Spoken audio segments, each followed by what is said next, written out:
ये आकाशवाणी है। वार्ताओं के अखिल भारतीय कार्यक्रम में लीजिए सुनिए परिसंवाद। राजभाषा हिंदी बनाम शेष हिंदी। प्रतिभागी हैं वरिष्ठ स्तंभकार और भाषाविद डॉक्टर वेद प्रताप वैदिक, जाने माने मीडिया विशेषज्ञ डॉक्टर राहुल देव, राजभाषा विभाग के संयुक्त निदेशक डॉक्टर श्याम सुंदर कथुरिया। परिसंवाद का नियामन कर रही हैं वरिष्ठ लेखिका और हिंदी सेवी डॉक्टर अलका सिन्हा। नमस्कार। 14 सितंबर 1949 को संविधान सभा ने यह निर्णय लिया कि हिंदी केंद्र सरकार की आधिकारिक भाषा होगी। क्योंकि भारत में अधिकतर क्षेत्रों में ज्यादातर हिंदी बोली जाती थी, इसलिए हिंदी को राजभाषा बनाने का निर्णय लिया गया और हिंदी को प्रत्येक क्षेत्र में प्रसारित करने के लिए वर्ष 1953 से पूरे भारत में 14 सितंबर को प्रतिवर्ष हिंदी दिवस के रूप में मनाया जाता है। एक हिंदी है जो सरकारी दस्तावेज के रूप में इस्तेमाल की जाती है, मगर इसके अलावा भी एक हिंदी है जिसमें देश बात करता है। पहली बात तो यह कि यह हिंदी दो क्यों है, दूसरा इन दोनों हिंदी में क्या अंतर है। एक हिंदी चलन में है तो दूसरी क्यों नहीं। क्या लिपि की समस्या है, क्या इसका हल हो सकता है, इसका हल क्या हो सकता है।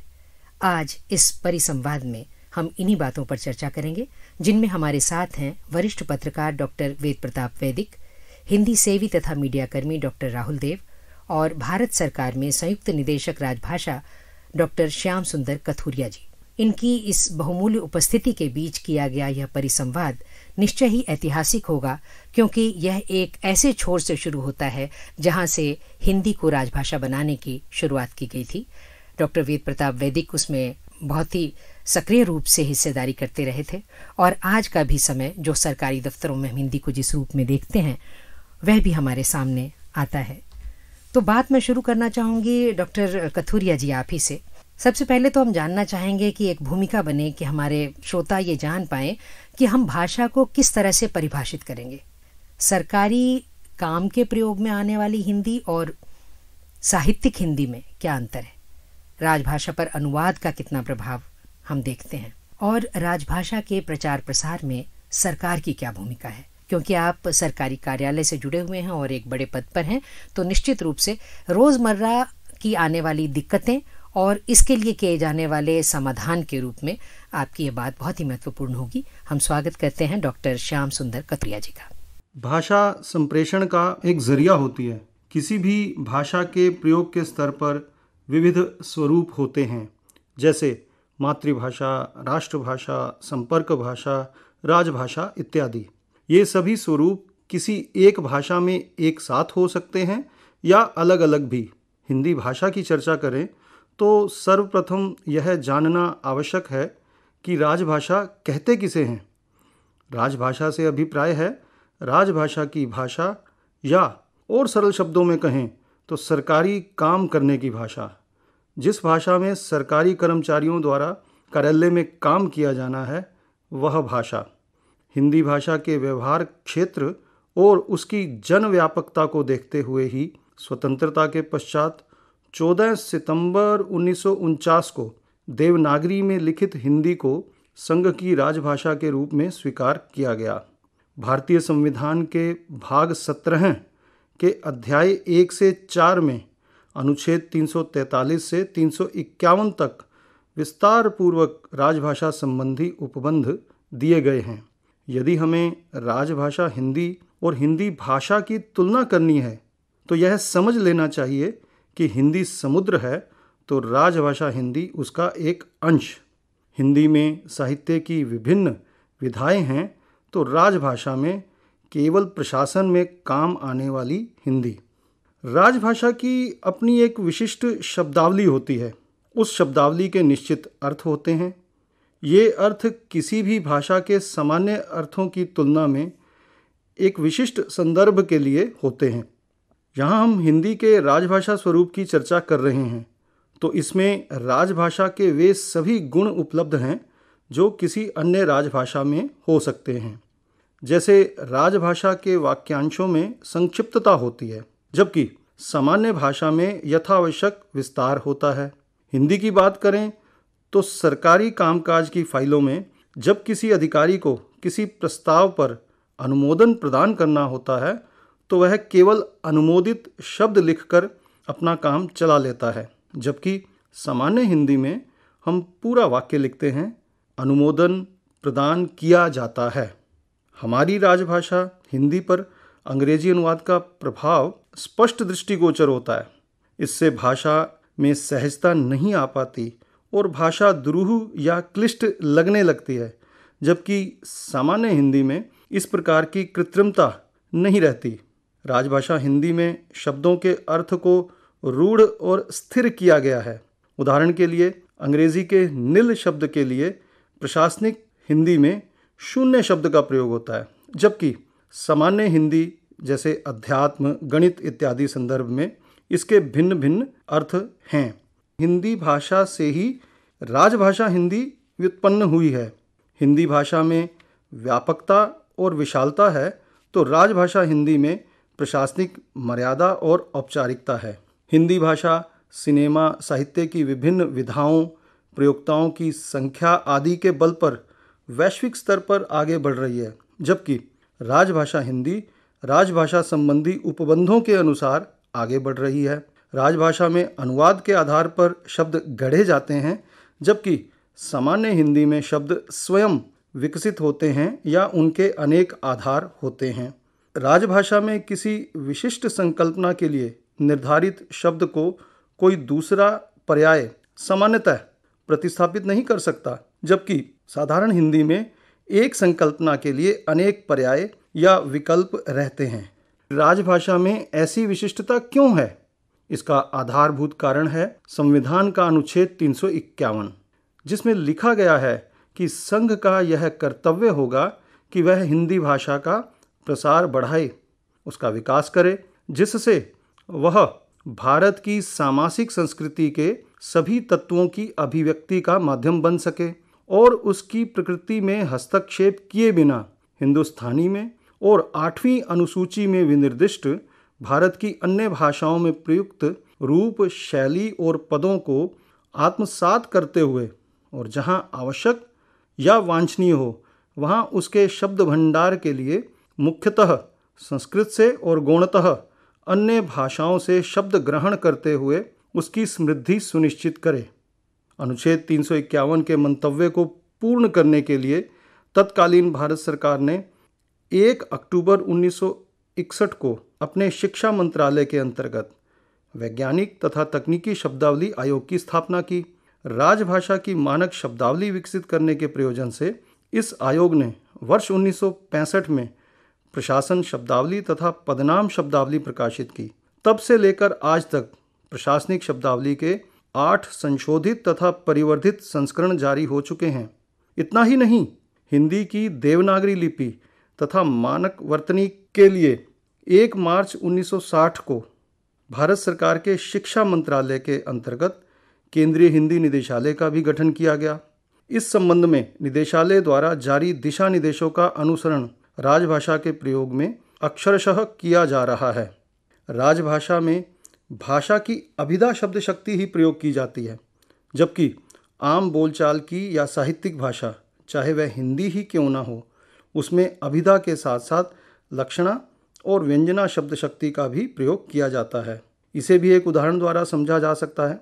जैसे हम कार्यालय कामकाज में यह नहीं लिख सकते कि अमुक व्यक्ति शेर है, जबकि दैनंदिन जीवन में हम इस प्रकार के वाक्यों का प्रयोग करते हैं। यहाँ शेर से आशय है बलवान होना। दूसरी ओर शेर एक पशु भी है। प्रशासन में यदि कोई इस संदर्भ में अर्थ ले ले तो तकनीकी दिक्कत आ सकती है। साहित्यिक हिंदी में ऐसी वाक्य संरचना भाषा में लालित्य उत्पन्न करती है, अर्थात प्रशासनिक हिंदी में भाषा के लालित्य की महत्ता नहीं है, अपितु अर्थ की महत्ता अधिक है।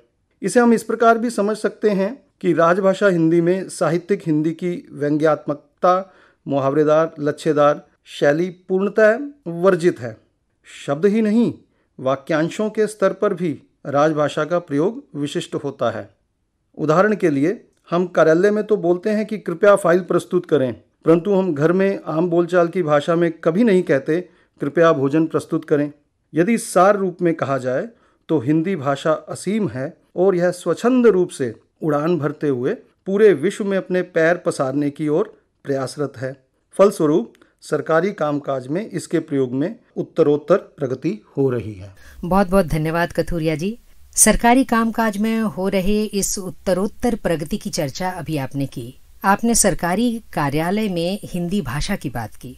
अब सवाल उठता है कि जिस हिंदी को दफ्तर के बाहर बोला और सुना जाता है, एक तरह से कहें कि जन भाषा के तौर पर, उसी हिंदी का स्वरूप क्या बदल जाता है? राहुल जी, आप मीडिया की दुनिया से संबद्ध रहे हैं, वहां की हिंदी का स्वरूप बिल्कुल अलग हो जाता है। इस तरह की हिंदी भाषा के अलग अलग स्वरूपों को किस तरह से देखा जा सकता है? जनसंपर्क या जनसंवाद में भाषा के स्वरूप में कैसा परिवर्तन आप देखते हैं? हिंदी पर कठिन होने का भी बहुत आरोप लगता रहा है, खास करके इसकी जो परिभाषिक शब्दावली है उस पर तो बराबर लोग कहते हैं कि ये हिंदी बिल्कुल समझ में नहीं आती। इसके साथ ही शासकीय पत्रों में भी इस्तेमाल होने वाली हिंदी को अनुवाद वाली हिंदी यानी ट्रांसलेटेड हिंदी का आरोप लगता रहा है। क्या ये संभव है और क्या ये उचित है कि आसान बनाने के लिए हमें भी हिंदी भाषा को अर्थ के स्तर पर थोड़ा लचीला बनाना चाहिए? ऐसे कई सवाल हो सकते हैं जो जन भाषा यानी जो शेष हिंदी जिसकी हम बात कर रहे हैं और जो हमारी राजभाषा हिंदी है, उन दोनों के बीच कहीं एक जगह पर लाया जा सके। हम स्वागत करते हैं डॉक्टर राहुल देव जी का। सबसे पहले तो मैं बधाई दूंगा आकाशवाणी को इस विषय पर चर्चा रखने के लिए। बहुत अच्छा है, क्योंकि आमतौर पर हम सब हिंदी को एक ही समझते हैं। हालांकि असलियत यह है कि हर बड़ी भाषा के कई रूप होते हैं, उसी तरह हिंदी के भी कई रूप है। तो राजभाषा हिंदी एक रूप है, लेकिन जो सबसे प्रमुख है जो हम सब बोलते हैं वो जनभाषा हिंदी है। राजभाषा हिंदी एक निश्चित प्रयोजन के लिए, एक निश्चित वर्ग के लिए, एक निश्चित क्षेत्र में काम करने के लिए इस्तेमाल की जाने वाली हिंदी है। राजकाज की हिंदी है वो जनभाषा नहीं है, वो जनसामान्य की भाषा नहीं है, जनसामान्य के लिए है भी नहीं। हिंदी का एक रूप विज्ञान की भाषा भी है, एक अर्थशास्त्र की हिंदी है, एक कानून की हिंदी है, संविधान की हिंदी है, एक समाज विज्ञान की हिंदी है, एक राजनीति शास्त्र की हिंदी है, एक संगीत की हिंदी है, एक व्यापार की हिंदी है। तो यह अंतर जब हम करेंगे और इस रूप में भाषा को और अपनी हिंदी को देखेंगे तो हमें यह अंतर स्पष्ट समझ में आ जाएगा। राजभाषा हिंदी जनभाषा हिंदी की तुलना में अधिक तथाकथित रूप से क्लिष्ट है, कठिन है। वो इसलिए है कि कोई भी भाषा हो, वो जब राजकाज और कानून जैसे महत्वपूर्ण विषयों के लिए उसका प्रयोग होता है तो उसको जनसामान्य वाली भाषा के रूप में ही उसी में बात नहीं कर सकते, हम उस रूप में उसका व्यवहार नहीं कर सकते। ये सभी इतने महत्वपूर्ण विषय हैं कि पारिभाषिक शब्दों के बिना इसमें से किसी भी क्षेत्र में किसी भी भाषा का काम नहीं चल सकता। हम पाते हैं कि एक प्रशासनिक शब्दावली है और ये संसार की सारी भाषाओं में होता है। जैसे मैं बार बार कह रहा हूँ, आप पाएंगे कि शब्दकोश एक आपको अंग्रेजी में अर्थशास्त्र का शब्दकोश अलग मिलेगा, आपको राजनीति शास्त्र का शब्दकोश अलग मिलेगा, आपको विज्ञान के भीतर जंतु विज्ञान का, वनस्पति विज्ञान का। तो ये सारे भाषा के जो प्रयोग के अन्य जो विशिष्ट क्षेत्र हैं, ये सब अपनी अपनी शब्दावली का निर्माण करते हैं, अपने शब्दों का निर्माण करते हैं, अभिव्यक्तियों का निर्माण करते हैं। और ये अनिवार्य और आवश्यक है कि जब हम इन क्षेत्रों में भाषा का प्रयोग करें तो उसमें पारिभाषिक शब्दों का प्रयोग करें, क्योंकि पारिभाषिक अगर नहीं होगी, यानी पारिभाषिक शब्दावली के बिना हम किसी भी प्रत्यय के लिए कोई भी शब्द चला देंगे जो सड़क पर चलता हो या सामान्य बातचीत में चलता हो, तो फिर अर्थ की स्पष्टता और अर्थ की अद्वितीयता वो नहीं रह जाएगी। तो अर्थ में कोई भ्रम ना हो, लोगों को एक शब्द का एक ही अर्थ रहे और एक अर्थ के लिए एक ही शब्द रहे, यह विज्ञान और इस तरह के सभी जो महत्वपूर्ण स्तर हैं भाषा के प्रयोग के, उनके लिए ये अनिवार्य है। तो ये जो प्रशासन की हिंदी है उसको हम राजभाषा कहते हैं। कई बार आम लोगों में भी, और मैं पाता हूँ कि हमारे शासन, प्रशासन और सत्ता के शिखरों पर बैठे हुए लोगों के मन में भी कई भ्रांतियाँ रहती हैं राजभाषा को लेकर।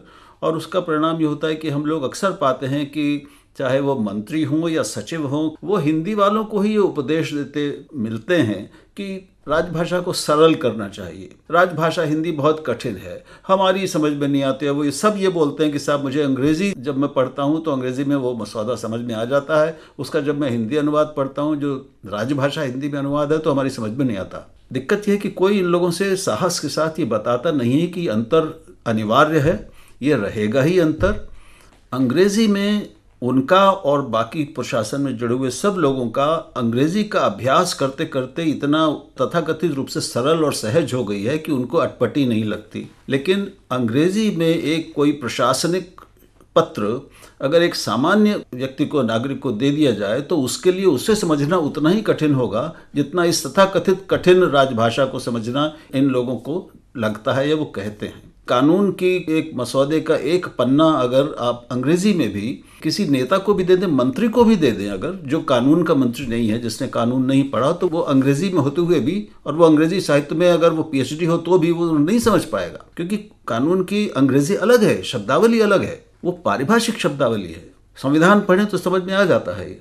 तो उसी तरह जो राजकाज की प्रशासनिक कार्यों में एक अर्थ के लिए एक शब्द वाली भाषा की जो अनिवार्यता है, उसको अगर वो समझें तो उनको दिखेगा कि इन सभी क्षेत्रों में अलग अलग अभिव्यक्तियों के लिए, अर्थों के लिए कुछ निश्चित शब्द और शब्दावलियां बनाई गई हैं, चुनी गई हैं और तय की गई हैं। कुछ नए शब्द बनाए गए हैं, कुछ पुराने प्रचलित शब्दों को एक विशिष्ट अर्थ में इस्तेमाल किया गया है और उनको शब्दावली में शामिल किया गया है, ताकि उसको जो भी पढ़े उस दस्तावेज को, वो किसी भ्रम में ना पड़े, उसमें अर्थ के बारे में किसी संदेह और अस्पष्टता की गुंजाइश ना हो। तो ये जो अनिवार्यता है एक गंभीर दस्तावेज में, राजकाज के प्रशासन के दस्तावेज में, उसके लिए ज़रूरी है कि वो थोड़ी सी वो तत्सम हो भाषा, पारिभाषिक शब्दावली का इस्तेमाल उसमें हो। राजभाषा हिंदी इसलिए कठिन लगती है कि उसका अभ्यास ही नहीं किया उन्होंने, उसको ना तो गंभीरता से पढ़ते हैं, ना उन्होंने उस पर इतना श्रम किया है जितना श्रम उन्होंने अंग्रेजी को सीखने में किया है। अगर उसका आधा श्रम भी वो करें हिंदी के राजभाषा के शब्दों, पारिभाषिक शब्दावली को समझने और याद करने का या पढ़ने का, तो उनको वो सहज लगेंगे।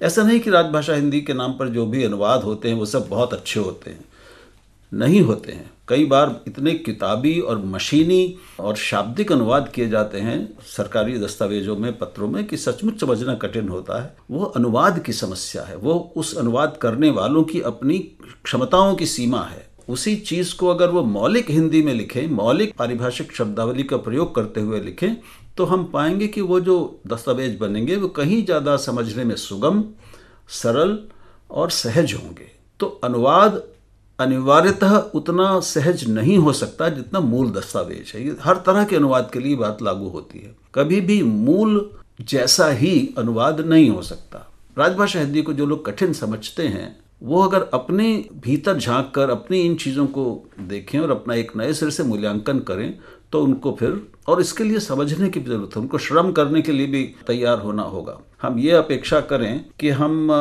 जो हमारी अपनी हिंदी का स्तर है, उसी स्तर पर पारिभाषिक शब्दावली या राजकाज की या विज्ञान की, गणित की और अर्थशास्त्र की हिंदी भी नीचे उतर कर सड़क की हिंदी के स्तर पर आ जाए, तो ये अन्यायपूर्ण है और बिल्कुल मूर्खतापूर्ण है। अच्छी भाषा के लिए हमें अपने से ऊपर उठकर उस तक पहुंचना होता है। हम ये अपनी भाषा से अपेक्षा करें कि वो मेरी कुछ कम स्तर की भाषा तक उतर कर आए, तो ये बहुत ही हास्यास्पद बात है। तो जितना श्रम अंग्रेजी को, उसके शब्दों को, उसकी शब्दावली को समझने में किया जाता है, मैं ये फिर कह रहा हूँ, उसका आधा श्रम भी वो सभी लोग जिन्हें राजभाषा हिंदी से कुछ चिढ़ होती है, वो उसका मजाक उड़ाते हैं, उससे दूर होते हैं, बिदकते हैं, उसका आधा श्रम भी अगर वो अपनी उस हिंदी को इन शब्दों और शब्दावलियों और अभिव्यक्तियों से अपने को परिचित कराने में लगाएं, तो उनका अनुभव बिल्कुल बदल जाएगा, उनके विचार भी बदल जाएंगे, और तब उनको राजभाषा हिंदी उतनी ही सहज, सरल और सुगम लगेगी जैसे आज उनको तथाकथित ऑफिशियल इंग्लिश लगती है, ऑफिशियल यानी सरकारी कामकाज के दस्तावेजों में। धन्यवाद। बहुत धन्यवाद डॉक्टर राहुल देव जी। परिसंवाद के क्रम में कई प्रश्नों के उत्तर मिले हैं, तो कई प्रश्न खड़े भी हुए हैं। डॉक्टर वेद प्रताप वैदिक जी, आपकी तरफ देखती हूँ तो मुझे लगता है कि आपने अपना समूचा जीवन हिंदी के लिए समर्पित कर दिया। तो पहली बात तो यह समझना ज़रूरी है कि राजभाषा क्या सचमुच राजघराने से संबद्ध मालूम पड़ती है? क्या वो राजसी ठाठ उसमें दिखाई देता है? हिंदी बोलने वाला क्या शाही प्रभाव पैदा कर पाता है? राजभाषा शेष हिंदी से कितना और क्यों कर अलग है? ये डिजिटल युग है। कंप्यूटर पर अगर हम ज्ञान विज्ञान से संबंधित कोई लेख खोजना चाहते हैं तो अंग्रेजी में तो अच्छी खासी सामग्री निकल आती है, मगर वही विषय हिंदी में देखना हो तो कुछ खास नहीं मिलता।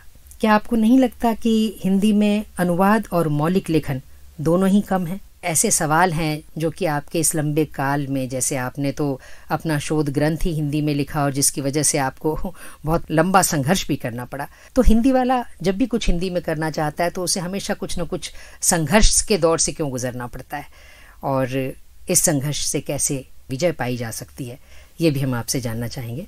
आदरणीय डॉक्टर वेद प्रताप वैदिक जी। मैं ये समझता हूँ कि हमारी राजभाषा इतनी सरल होनी चाहिए कि देश के अपढ़ आदमी को भी अगर बोल के सुनाई जाए तो उसको बात समझ में आ जाए। और ये बात मैंने अकबर इलाहाबादी का एक शेर कोई 60-65 साल पहले पढ़ा था, उससे आज भी मुझे प्रेरणा मिलती है। अकबर इलाहाबादी कहते हैं, तुझे सब शायरों में अकबर क्यों न मुंतखब समझें, बयां ऐसा कि दिल माने और ज़ुबान ऐसी कि सब समझें। आप ऐसी ज़ुबान बोलिए कि सबको समझ में आ जाए। तो ऐसी ज़ुबान लिखने के लिए जो विचारों में सादगी होना चाहिए वो अनुवाद से नहीं आ सकती, वो मौलिकता से आ सकती है, और वो लोक भाषा में वो मौलिकता है। मैं आकाशवाणी को बधाई देता हूँ कि उसने ये बहुत बुनियादी बहस चलाई है कि राजभाषा हिंदी और उसके मुकाबले जनभाषा या लोक भाषा हिंदी, दोनों में क्या समानता है, दोनों में क्या अंतर है, दोनों में क्या कठिनाइयाँ हैं, उनको कैसे दूर किया जाए। इन सब विषयों पर अगर हमारे विद्वान लोग विचार करें और नेता लोग उनको ध्यान से सुने तो देश का लोकतांत्रिकरण होने में बड़ी भारी मदद मिल सकती है। क्योंकि लोकतंत्र की सबसे बड़ी बाधा संवाद का अवरोध है। ठीक से न बात कोई कह पाता है, न ठीक से जनता बात को समझ पाती है। ये लोकतंत्र की सबसे बड़ी कठिनाई है। भारत में कानून सब अंग्रेजी में बनते हैं, संसद में ज़्यादातर बहस अंग्रेजी में होती है। हमारे यहाँ देश में जितना भी अनुसंधान होता है, गवेषणा होती है, चाहे वो कला के क्षेत्र में हो, दर्शन के क्षेत्र में हो, साहित्य के क्षेत्र में हो, विज्ञान के गणित के क्षेत्र में हो, सब विदेशी भाषा में होती है, अंग्रेजी में होती है। ऐसी स्थिति में जिसे हम राजभाषा कहते हैं, वो राजभाषा यानी क्या? राज की भाषा। उसको होना चाहिए महारानी, जिसके ज़रिए सरकार देश में चलती है। वो भाषा है ही नहीं, वो अंग्रेजी भाषा का हिंदी अनुवाद है। राजभाषा को मौलिक होना चाहिए, और अगर वो मौलिक बनेगी तो अपने आप सरल बनेगी, अपने आप स्वाभाविक बनेगी, अपने आप मधुर बनेगी, अपने आप समझ में आने लगेगी लोगों को। उसके लिए सबसे ज़्यादा ज़रूरी यह है कि सारा सरकारी काम अपनी भाषा में होना शुरू हो। मेरा ये नहीं कहना है कि सब लोगों पर हम हिंदी थोप दें। हिंदी थोपने का मैं अंग्रेजी थोपने से भी ज़्यादा विरोधी हूँ। एक परदेशी भाषा थोपते हैं तो सब पे बराबरी से थोप जाती है। अपनी भाषा हम थोपेंगे अपने ही देश के लोगों पर तो और ज़्यादा वो ईर्ष्या पैदा करेगी। मैं हिंदी थोपने के पक्ष में नहीं हूँ। अपनी अपनी भाषाओं में सब काम करें। सारी विधानसभाएं अपनी भाषाओं में कानून बनाएं, सारी प्रादेशिक सरकारें अपनी भाषाओं में प्रशासन को चलाएं, और देश का राष्ट्रीय प्रशासन भारतीय भाषा हिंदी के ज़रिए चले, और सारी भाषाएं जो हिंदी नहीं भी जानता हो उसको पूरी सुविधा होना चाहिए, उसके साथ अन्याय नहीं होना चाहिए। तो सबसे पहली ज़रूरत यह है, राजभाषा को राजा की भाषा बना के रखना ठीक नहीं है। वो अभी राजा की भाषा बनी हुई है, प्रजा की भाषा नहीं बनी हुई है। उसको प्रजा की भाषा बनाना है, उसको जनता की भाषा बनाना है।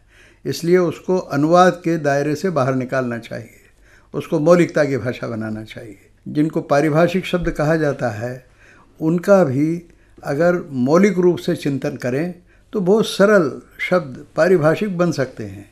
लेकिन अभी जो पारिभाषिक शब्द बनते हैं यानी परिभाषा, वो शब्द कहाँ से लिए जाते हैं? मूल शब्द अंग्रेजी के होते हैं, उनका अनुवाद पेश कर दिया जाता है। यानी दोयम दर्जे के काम को हमने महारानी बना रखा है, राजभाषा बना रखा है, और जो प्रथम दर्जे का काम है कि मौलिकता का इस्तेमाल करें वो हम कर नहीं रहे हैं। इसीलिए हमारे यहाँ पुस्तकें अपनी भाषा में उपलब्ध नहीं हैं। हमारे यहाँ जो मूल ग्रंथ लिखे जाते हैं विज्ञान के, गणित के, अनुसंधान के, वो सब अंग्रेजी में लिखे जाते हैं। तो भारत का अगर हमें जनतंत्र मजबूत बनाना है तो जन भाषाओं का इस्तेमाल देश में शुरू करना होगा। 75 साल हो गए, लेकिन आज भी हमारे देश में एक भी प्रांत में ऐसा नहीं जानता हूँ कि जहाँ हिंदी में कानून बनते हों। एक भी न्यायालय में ऐसा नहीं जानता हूँ, बहुत छोटे न्यायालय छोड़ दीजिए, जो स्थानीय न्यायालय हैं वहाँ पर हिंदी में बहस भी होती है और कुछ ऐसे महान न्यायाधीश हुए हैं कि फैसले भी हिंदी में देते हैं। लेकिन आज भी हमारे देश के उच्च न्यायालयों में और सर्वोच्च न्यायालय में किसी भारतीय भाषा का प्रयोग नहीं होता है। तो ये दिमागी गुलामी है, सांस्कृतिक गुलामी है। आप देखिए कि जो देश आज से 70 साल पहले, 75 साल पहले भारत से पीछे थे, आज वो भारत से 5 गुना आगे हैं। चीन को आप देखें, कोई विदेशी भाषा नहीं बोलता है, ना अंग्रेजी बोलते हैं, ना जर्मन बोलते हैं, ना फ्रेंच बोलते हैं, सब काम चीनी भाषा में होता है। मैं रूस में पढ़ा हूँ, रूस के कई प्रांतों में मुझे घूमने का अवसर मिला है। वहाँ जो सबसे बड़े बड़े विद्वान थे, जो मेरे अध्यापक थे, वो सब रूसी में बात करते थे। मैंने उनको कभी अंग्रेजी में बात करते नहीं देखा। इसी तरह से फ्रांस में, जर्मनी में, वहाँ भी मैंने किसी विश्वविद्यालय में विदेशी भाषा के माध्यम से कोई पढ़ाई होते हुए नहीं देखी। हमारे यहाँ तो अगर हम स्वभाषा में अनुसंधान करना चाहें तो कान पकड़ के निकाल बाहर किया जाता है। आज से करीब 55-56 साल पहले जब मैंने अंतर्राष्ट्रीय राजनीति का शोध ग्रंथ हिंदी में लिखने की मांग की तो मुझे Indian school of international studies से निकाल के बाहर कर दिया गया और वहाँ शिक्षा मंत्री जी कहने लगे कि ये लड़का क्यों लिखना चाहता है हिंदी में। तो मैंने कहा मैं अनुवाद नहीं करना चाहता हूँ, मैं मौलिक लिखना चाहता हूँ। अपनी बात कहने की अदा हमारे पास होनी चाहिए। अगर ठीक से हम बात कह सकते हैं तो बराबर सुनी जाएगी, उसका असर होगा। दुनिया के जितने विश्वविद्यालय इस समय डंका जिनका बज रहा है वो सब अपनी भाषाओं में काम करते हैं। आप अपनी भाषाओं में काम करेंगे, मौलिक काम, तो आप महाशक्ति बनेंगे। एक भी महाशक्ति राष्ट्र दुनिया में ऐसा नहीं है कि जिसके यहाँ अनुसंधान, उच्च शिक्षण पराई भाषा में होता हो। पांचों जो संयुक्त राष्ट्र की सुरक्षा परिषद के स्थायी सदस्य हैं, उन पांचों राष्ट्रों में मुझे रहने का मौका मिला है, काम करने का मौका मिला है। किसी विश्वविद्यालय में मैंने पराई भाषा के माध्यम से सरकार को चलाते हुए या शिक्षा संस्थाओं को चलाते हुए या न्यायपालिका को चलाते हुए मैंने कहीं नहीं देखा है। बल्कि छोटे छोटे देश, भारत के पड़ोसी देश नेपाल में, अफ़गानिस्तान में मैंने देखा कि उच्चतम न्यायालय बड़े से बड़े फैसले अपनी भाषा में करते हैं। संसद में नेपाल की मैंने देखा कि सारे सांसद नेपाली भाषा में बहस करते हैं। तो हमें राजभाषा का स्वरूप बदलना पड़ेगा। राजभाषा को लोकभाषा बनाना पड़ेगी, लोकभाषा को राजभाषा बनानी पड़ेगी। तो हमारी राजभाषा भी सुगम बनेगी, सरल बनेगी, हमारी लोकभाषा भी समृद्ध होगी और देश एक मजबूत लोकतंत्र बन जाएगा। तो सवाल अब भी ये रहता है कि राजभाषा को कितना राजसी होना चाहिए और किस हद तक जनभाषा का प्रतिनिधित्व करना चाहिए ताकि वह जनमानस तक भी पहुंच सके। ऐसे कई प्रश्न इस परिसंवाद में निकल कर आए हैं जो निस्संदेह बहुत महत्वपूर्ण है। इस सार्थक विषय पर सहभागिता करने के लिए पधारे विद्वान चिंतक डॉक्टर वेद प्रताप वैदिक, डॉक्टर राहुल देव, डॉक्टर श्याम सुंदर कथुरिया जी का मैं हार्दिक धन्यवाद करती हूँ और उम्मीद करती हूँ कि ऐसे कई प्रश्न होंगे जो हमारे सुनने वालों के मन में उथल पुथल मचाएंगे और कहीं न कहीं अपनी भाषा के साथ हमें जुड़ने के लिए और उसमें बात करने के लिए प्रोत्साहित भी करेंगे। नमस्कार। राजभाषा हिंदी बनाम शेष हिंदी वार्ताओं के अखिल भारतीय कार्यक्रम में अभी आप ये परिसंवाद सुन रहे थे। प्रतिभागी थे वरिष्ठ स्तंभकार और भाषाविद डॉक्टर वेद प्रताप वैदिक, जाने माने मीडिया विशेषज्ञ डॉक्टर राहुल देव, राजभाषा विभाग के संयुक्त निदेशक डॉक्टर श्याम सुंदर कथुरिया। परिसंवाद का नियामन कर रही थी वरिष्ठ लेखिका और हिंदी सेवी डॉक्टर अलका सिन्हा। कार्यक्रम के प्रस्तुतकर्ता थे राम अवतार बैरवा। ये कार्यक्रम आकाशवाणी के दिल्ली केंद्र से प्रसारित किया गया।